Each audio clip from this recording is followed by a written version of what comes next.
Hey, happy, what is today? Thursday. It's hard to tell these days. So, some news has just been leaked. And this is right before I'm going to have Monica on live from Running Rabbit. But some news has been leaked. Some people are saying that Boston has been officially canceled and it won't be until April 21, 20, or in April in 2021. So, looks like if you were planning on doing Boston this year, it's not happening. It looks like people are going to be able to defer to next year. So we'll see. It'll be interesting to see. We'll have Monica on. I know that Running Rabbit usually does a capsule for Boston. So it'll be interesting to see her response and how this impacts her and her business and just running in general, because I know she's a fan like I am. And it'll be interesting to talk to her about it. But I don't know if any of the other of you are dealing with COVID shutdown haircuts. Every time you see me, I'm wearing a hat, and it's because this thing is pretty much a mess. But there we go. Monica's here. Monica, there we go. Hey, Monica. Hi. You're Sorry. ha- you're having me entertain people with my COVID haircut. That's Oh never a good goodness. thing. It's you got a little growth going. I got plenty of growth. I have to cover it up. I just trim up the sides, but so I don't know if you're following along, but I have been. that word just came out on the street that obstacle race media just kind of broke it that Boston is not going to be happening this fall. Okay, no, I did not hear that. Yeah, and I know that you guys always do a fun capsule and Yeah. have a kit for everybody. Yeah. Bummer. Eh, Well, yeah, and you're a fan of the sport too, so. yeah, I'm not obviously surprised. I'm sure many people aren't. It's still sad. Yeah. But I think, people are saying, well, how are they going to do seeding for next year in the lottery? But there's no races to run to qualify unless you got into one in like March. Right. So, So have they made a statement yet about, are they going to roll people over or? they're saying they're going to talk at 3 p.m., but the details they had on the site were that they were going to try to, just defer people to next To year. next year. Or April. Okay. I mean, it makes sense. Totally. Yeah. I mean, we booked our hotel for, we booked it for April. We booked it for So did September. we. So I'm going to save money on this, actually. Totally. But still it was a bummer for me. I was looking forward to it. It was my first time going up to check out Boston. Oh, really? Yeah. Are you gonna run it or? No, I'm going up. I was going to do the 5K on Saturday, Okay. and then my wife, who I mean, she's got a similar PR to yours, Okay. and so she's right there at Boston anytime she wants. Okay. Yeah. So yeah. So Oh. jumping into that, Yeah. it's interesting. We can get all into the Run Rabbit business because I'm sure people are interested in how that came about. I know, so I could just ramble on Right. about it, but I'll ask you questions so you can tell the story. But you're first and foremost, you're a runner. Like Right. you did that, and you had some in college. You had some success. I mean, I had more success in high school. Oh wow! Yeah, I was the state champion in the mile my freshman and senior year. And then I didn't run in college. I Oh wow! opted I opted not to. Yeah, I got many offers and I don't know, I was just sort of burnt out and just wanted to do the educational, I guess, fun route and fun route combined. Yeah, and then I did do a couple marathons when I was in college, just recreationally, and then started running more competitively again when I got out of college and I got a job with Adidas. I was in the running department, and so just that spirit and competition and just that camaraderie came back and just got me excited again about the sport. That's awesome. Now, did you at that time? So you're working at Adidas. When does Joe come in the picture? Okay, so I started. I was like one of their first we were called Rats, running Adidas technical sales. Beautiful. Yes. And so I was in the Midwest, and then I was lucky enough they moved me to Boulder, Colorado. Oh, wow. So I lived in the Midwest like 1 year, and then they moved me to Boulder. And so I met Joe there. Okay. Did you grow up in the Midwest, though? Was that Oklahoma? Yeah, I grew up in Oklahoma. Yeah. Right. Yeah. And then slowly made my way out west. So I only got to live in Boulder like 9 months. So Joe was at Adidas with you? So actually, Joe was working at the Runner's Roost. Okay. Yeah. So I called on the Runner's Roost Yeah. for my It's dog. coming together. Yeah. And then I got moved to Portland to the U.S. headquarters. And then Joe got the Rats job in the Pacific Northwest. Oh, cool. Yeah. And obviously he's a runner as well. Yes. But he's more on the Santa Barbara running company side. And you were running Rabbit with Jill, right? Correct. So Joe and we own the running store. And that's actually, well, that's how I met Jill, through our women's race team that we had at Santa Barbara Running. Yeah. So Joe runs our store. I used to help him. But the last 4 years have been a little nutty with Rabbit. So Yeah. Here I am. And talk about nutty right now, obviously, with what we're going down on lockdown. We have something in common. I've got 2 boys. You've got 2 boys. Yes. How are you adjusting to running a business, trying to, make sure that the running store stays up and running during this time, and doing all this at the same time? How's that working out for you? It's been challenging. I guess I will say I am definitely a routine person, and man, this is jacked with my routine. Yeah. Yeah. I mean, our kids are 9 and 11. They Same have, age. oh my God, ungodly amounts of energy, So I feel like, I will say like the teaching the homeschooling, honestly, it hasn't been that bad. It's more like the energy these children have, and like not being able to do their sports and play with their friends. Yeah, we've instituted PE. Yeah, we make them run it, like our block is a mile loop, so we make them run a loop every morning. Oh, that's pretty good. Yeah. I'm doing stuff like can jam and tossing the football around, that kind of stuff. Okay. Luckily, like, you're out in beautiful weather here. Right. It's kind of fortunate that we're hitting the better weather, that we can do stuff outside, because otherwise this would just be crazy. Yeah, locked up inside all day. Yeah. So back to the business. Mm-hmm. Obviously, you and Jill are taking on Run Rabbit and making it. And I remember, it has to be 4 or 5 years ago that I got my first Run Rabbit gear. I think I reached out to you. Yeah. Was that right around when you guys were starting, I think? We've been around for 9 years, actually. Okay. I think it may just been coincidence when we hit. Right. And I was like, this is interesting. They're going to do this in California. You're going to make the product in California. Mm-hmm.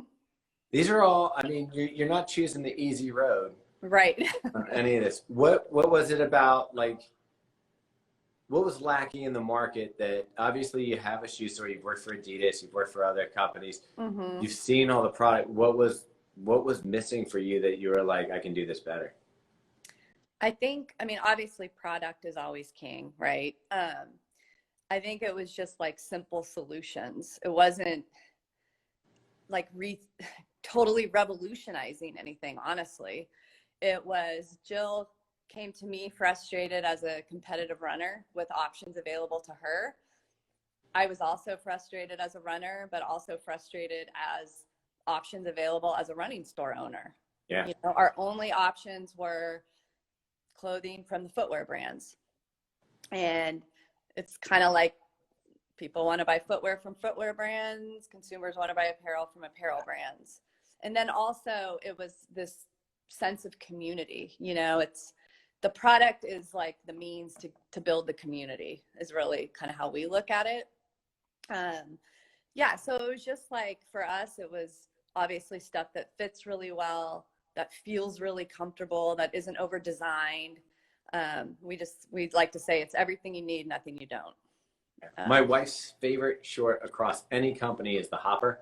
Okay. And Yep. she got her mom hooked on it. So when it's time, like I think that we sent Mother's Day a pair of hoppers, birthday a pair of hoppers. So we got a steady stream going there. Now, I forgot, has she worn the new Surf and Turf Cali vibes? She has. She has. Okay. She has the. It's kind of has the floral print on it. Not a floral. It's more like a The leaf. palm. Yeah. Palm. That's Palm. it. Yeah. Yeah. Yeah. Because She loves those. the hopper was my favorite, but now. You think you're switching over? Oh yeah. You know, maybe I'll have to get her to try it some more because I think she's still on the hopper. Hopper, I know. It takes still her time favorite. sometimes. She is a person though that once you find something, it's hard to switch her up. Right. But yeah, so yeah, right now you've got the Cali Vibe collection coming.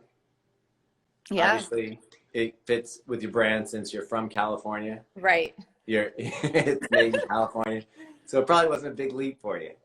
It was just more like, I think, celebrating, the birth of where Rabbit was born, and then also just like portraying, the lifestyle that we lived here. It's the idea with the Cali Vibe shorts was board short meets running short, just in terms of like overall aesthetic. And then just in terms of the marketing, just making it fun and happy and just celebrating. Come on, who doesn't want to come run here in Santa Barbara? Yeah. I noticed there's not a lot of heavy outerwear in your collection. I know, we're working on that. Yeah, but I'm like, they're from Santa Barbara. I know. No, it's definitely a hole for us, for sure. Yeah. It's funny though, the shorts, the Cali Vibe long shorts, I guess they're about 7-inch. Yes. That looks like something like you could take it to the pool. Totally. Like I don't know if the pool's going to wreck the material, but you could, if you need to, do a little swim with your run. It's a multi. Jump in the ocean, jump in the pool. Absolutely. Yeah. And you just announced your rabbit tiers. How did you guys come up with the rabbit tiers, and what exactly are the qualifications for people to get selected? So, great question. We have 3 levels of teams or athletes. So we just announced our Rad Rabbits and our Rabbit Elites. So Rad Rabbit stands for Runners and Dreamers. And this, we actually opened it up. We over doubled it this year. It was, the response was crazy. So you're definitely, it's anyone that just loves running or is just getting started running, wants to learn more about running and just passion for running. Yes. Passion for running and want to be part of the Rabbit Vibe. That's right. All right.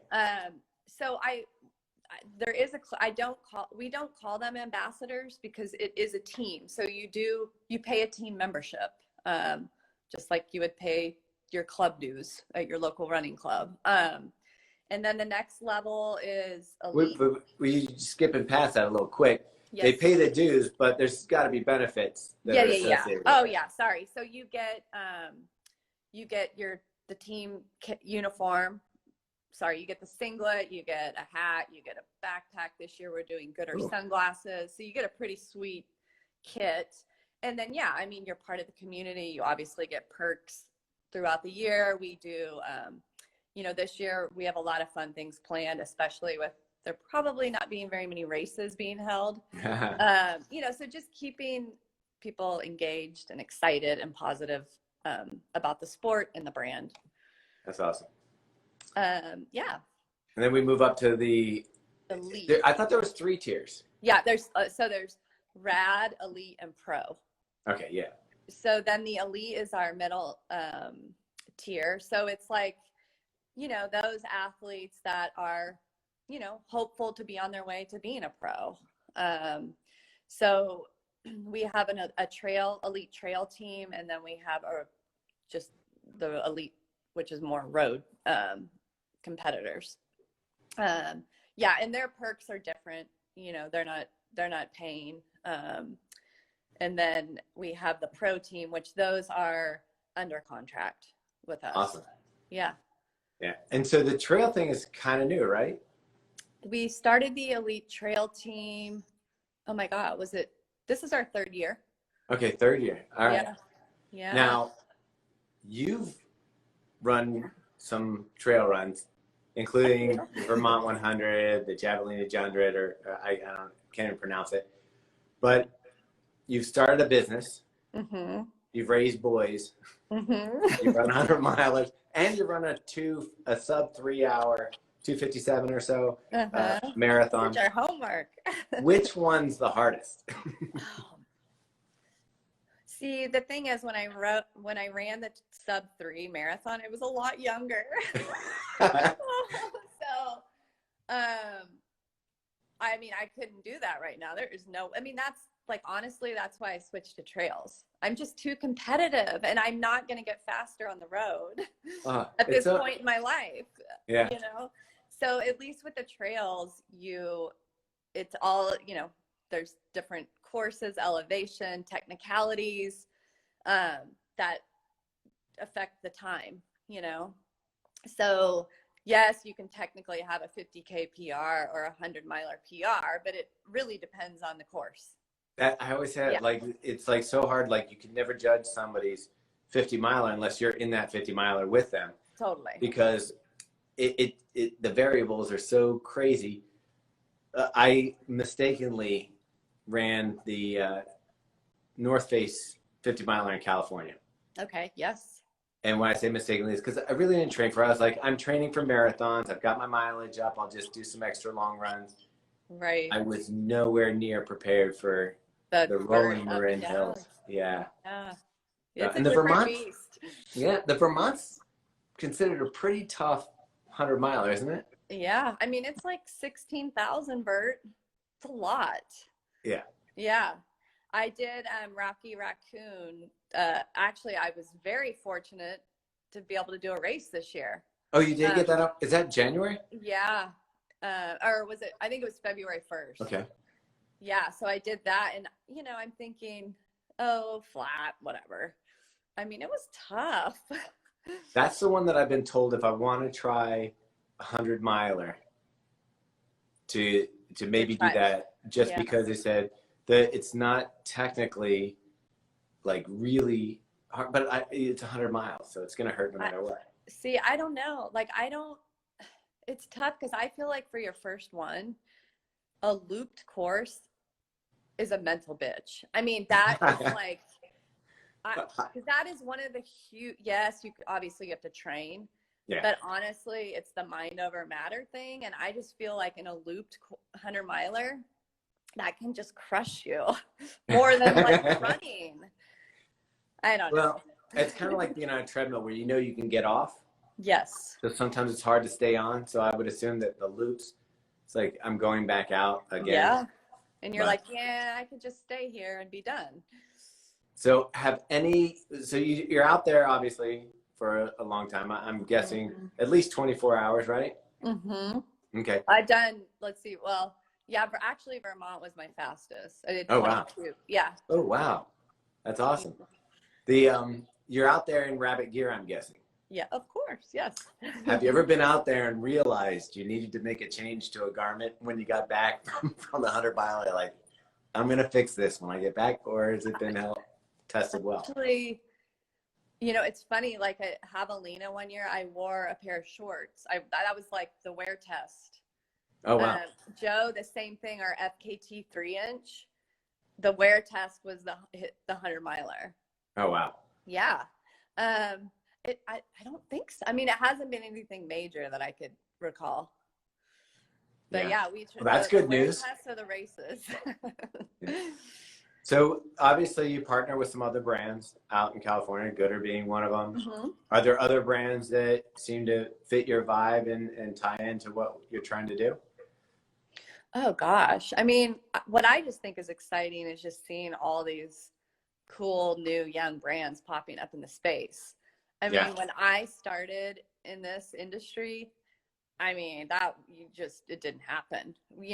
It's like the big brands are the big brands, and they're here to stay, and nobody's knocking them around. I mean, I remember the same time that you came out, Mm-hmm. a little bit. Like John G was popping up, Tracksmith was Smith, popping up. You know, it was, Wazell. yeah, it Yeah. was all of a sudden there was this little movement towards, you know what, people aren't finding what they wanted in the store. And I actually think it's great.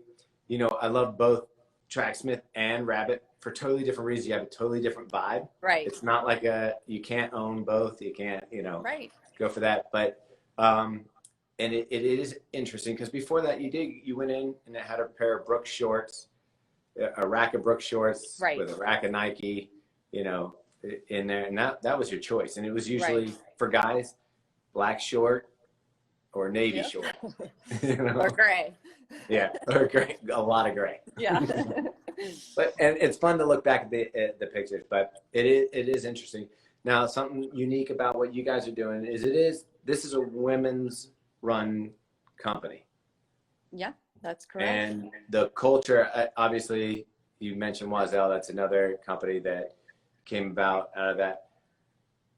I haven't noticed the shift as much because I've always seen women in running. Right. But the narrative right now is that women need to be coming in more, showing up more, and doing more. Like, how is that affecting you and like your decision making? And obviously, you're coming from a strong point of practicing. These. Obviously, you're a woman. It's a Right. woman-owned company. How are you seeing that impact running, or what am I missing that needs more work? Yeah, I mean, I think it's really cool to see. It's not just women embracing it. Men are loving this just as much as the women. I mean, just from the response and feedback that we get, I think it's an exciting time. I mean, that like females can run companies and like it's accepted, and it's accepted and being embraced. And I think especially in the running community, it's incredible. And I think like also just, I don't know, I like to like women get shit done. I mean, guys do too. No, but I But love it. That's one of our mantras for our business is just get shit done. It's like, yeah, let's cut. What is it? What do you got to do? Just do it. right. But yeah. And I think I think practicing and leading, like especially right now, just like with empathy, and I think we do that really well. I think we do that well with our employees. I think we do that well with our community. And I think that's like, that makes a big difference, I think, in building this brand. Do you think that there was obstacles that you faced that are no longer there, or did you feel like, hey, you just went in and you just did it? Yeah, it's interesting. I think like Jill and I were both we're both pretty type A and strong, and go-getters, and like we don't back down, So I don't really feel that has been a hurdle for us. And I mean, we're dreamers and we believe in what we're doing, and we're competitors, and we're not going to stop till we get what we want. So,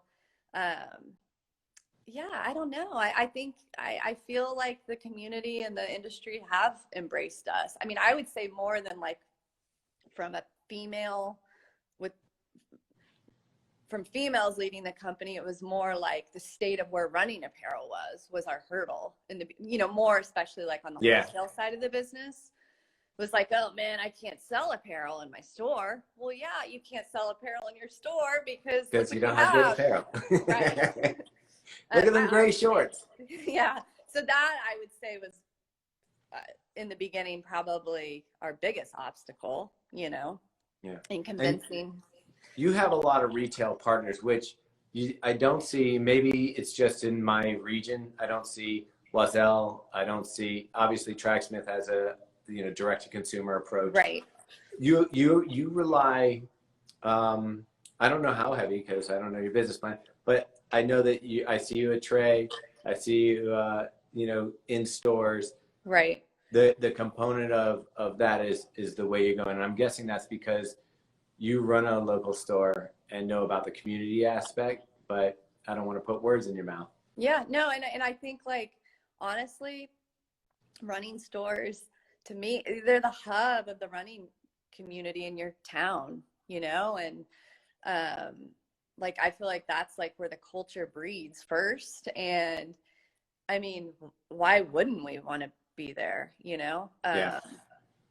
Yeah, we got to figure out the margin thing, of course, but like, but yeah, I mean, that's like, to me, that's just such a huge opportunity, and like breeds, you know, the love, and you know, the love for the sport. So yeah, like we're definitely committed to run specialty. Have you seen a shift with the run specialty stores having to kind of close down these, or at least do curbside pickup, and there's not as much browsing or maybe meeting up for runs, where that is your online business seeing like a shift, or do you Well, feel yeah, like it's been I feel like we're really we're blessed in the sense, like many of the retail shops that we're in, you know, they're amazing business people, and they've had to learn to kind of adapt. Like, for example, like Fleet Feet Folsom, they did a virtual rabbit shopping day, oh wow, you know, and they made it, and Fleet Feet Sacramento, I think they did, it was super fun and like very successful. how did they do that? They did it Facebook Live. Did they just have people trying on the clothes and you could Yeah, be okay? then they were like presenting it, and like people were commenting in, I'll take that in a medium, I'll take that in Oh a wow. small, what, you know. So I think just like getting creative. Yeah, I mean, our business definitely, April on the wholesale side, of course, with all the store closings. But now with people opening back up, we're finding that like the shops that we're in, we're kind of like on the apparel side, a must-have, you know, brand. That's awesome. Yeah, for That's these great. retail store owners. So yeah. It's you know, it's interesting to watch how creative people are coming out of this. You know, at first I think we all got stunned. It's like a shock to the system. Right. And, you know, then you're like, okay, let's figure this out. But what I've also noticed is online that people are helping each other to figure it out. Yeah, like, totally. You see the stores talking to each other, and, you know, how it's collaborative for sure. Yeah. It's a good community. It is. Hey, well, let's take some questions here before I hog Okay. all your time. And what happens is I got these little cards down here. Okay. And I pop them up. So if I look like I'm staring off at space, it's because I'm reading something. Got it. And trying to find, let's see. All right. This person has a special request for you. I don't know if you can hear it. Can we get an ugly Hanukkah singlet? Aha. Great request. And you never know what you get when you ask. Yeah. I think there's a hole in there. I know at least one person who would buy that. My boy Jared. Let's see. Let's see. Matter of fact, this one's not even a question. They just want to tell you they love your gear and they have an order on the way. Oh, thank you for your support. I really appreciate that. All right. Well, that about wraps it up, Monica. Awesome. It's definitely a pleasure having you on. Thank you. And I'm excited to watch you guys grow. Obviously, I love seeing Laura on your team. Yes. And we've got Nick Klistov out here pimping you out pretty hard in Baltimore. So, you know, awesome. it's great. We love you guys. Yeah, so take care and keep those guys running around the block and save yourselves some energy. Oh, no, man. You too. Good luck with that. We'll try. Right now, I'm going to get off and, you know, tell them they've got to go around our block. Perfect. All right. We'll talk to you soon. Okay, bye.